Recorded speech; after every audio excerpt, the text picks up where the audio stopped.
Hey, what's up everyone? This is MCS Dave, and today we're going to be going over the Tacmo bolt marker, basically from box to field.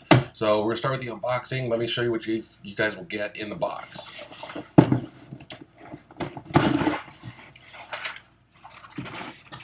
To start off, the first thing you'll see is an instruction sheet. It's pretty straightforward. Goes over what you need to do to assemble it, adjust the velocity.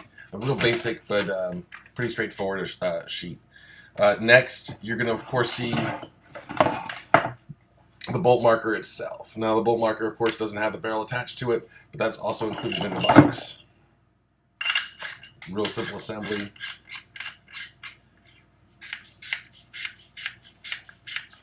So, of course, there you go. Next, you'll notice that you'll have the included Helix mag. Now, we decided to go with the Helix mag because it's a premium magazine. You're going to have 20 rounds, direct feed right away as soon as you get the gun. So there's no need for an upgraded magazine later, where a lot of our packages in the past have started out with like a D mag, and then everybody is asking for Helix mags.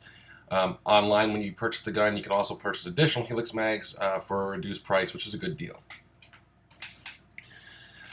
In the box, you're also going to get the loading rod for the Helix mag. Very simple squeegee. Obligatory barrel cover. Some promo items. You get a patch and a wristband. You get a tool kit. And this has 3 different Allen keys and replacement O-rings. This is basically everything you'll need for maintenance early on in your marker. Later on, of course, you're probably going to want to get your own Allen keys or additional seals. And then also you're going to get your iron sights, buried way down in here. You're going to get your iron sights, kind of an MP5 style sight. I used it yesterday. I was very, very happy with it. So that's basically what you're going to get in your box. Now let's head out to the field real quick and see how it does on chrono. Alright guys, so out at the chrono range, it was about 85 to 90 degrees with about 75% humidity. The paint had swollen quite a bit. So there are a couple of flyers, but this does like to hang around the 291 to 292 mark. Once we went ahead and ran all 10, I think we had an average of about 291.8 with a plus or minus variance on the FPS of about 7 feet per second, which is not bad for a stock gun and swollen paint. So let's head out to the field and see what happens next. Yeah, probably.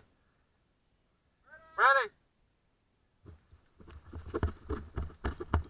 Now, the field had a low turnout for the day, so we ended up playing speedball, and it's just a 2-on-3 match, something very simple. But that aside, the gun itself handled really well.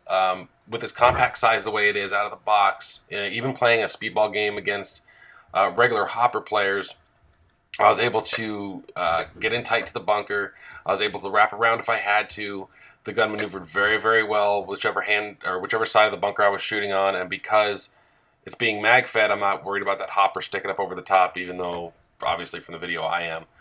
But overall, I really like the gun. I mean, for its price point at $140, it's fantastic. It's a great start to mag-fed. It's also competitive on the field, against other mechanical markers. So let's go ahead and enjoy the rest of the footage, and then we'll be back with you in just a minute.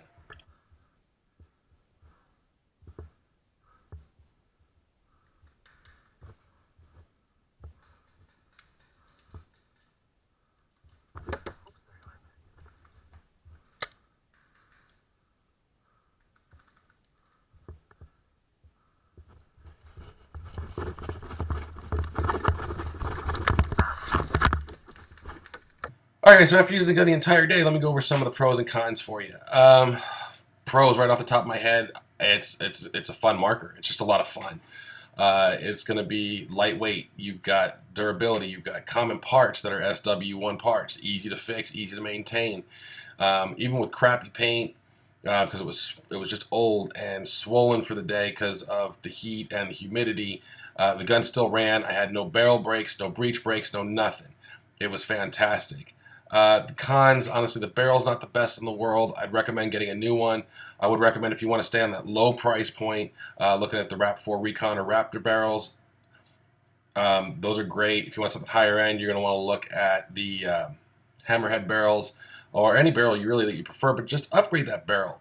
And then we have a couple other things coming out in a couple of months for it. If you want that mil-sim look, we're going to have a back bottle adapter with flex air kit, which is going to be great. So you put on the stocks, the tanks right to the back of the bottle, like a lot of the marker's bigger brothers.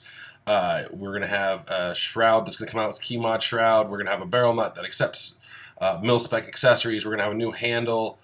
I'm sorry, a new grip frame. I don't know why I said handle, but a new grip frame with safety selection lever.